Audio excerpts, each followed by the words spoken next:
আসসালামু আলাইকুম, আশা করি সকলেই ভালো আছেন। আলহামদুলিল্লাহ। আমার ভিডিওটা দেশ বিদেশে যারাই দেখেন আমি তাদের উদ্দেশ্যে বলবো যে আপনারা শুধু আমাকে বলেন যে ভাই এত দামে গাছ বেচেন কেন, এত দামে গাছ বেচেন কেন।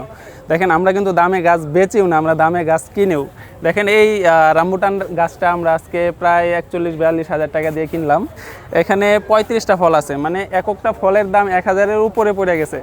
এই গাছটা আজকে আমরা নিলাম হলো পল্লী নার্সারি, মেসেজ পল্লী নার্সারি কাকার কাছ থেকে। আলহামদুলিল্লাহ, কাকা আমাকে অনেক ভালোবেসে মহব্বত করে অনেক কম দামে দিয়েছে। এটা আরও বেশি দাম হচ্ছিল, আমরা এটা কিন্তু 40-42-এর মধ্যেই নিয়েছি।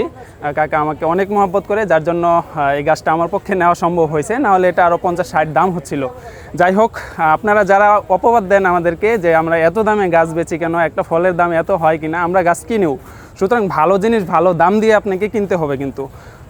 যাই হোক, সকলেই ভালো থাকেন, সুস্থ থাকেন, আর সঠিক জিনিস কিনবেন, ভালো জায়গা থেকে কিনবেন, ভালো জিনিস কিনবেন। সকলেই ভালো থাকুন, সুস্থ থাকুন। আসসালামু আলাইকুম।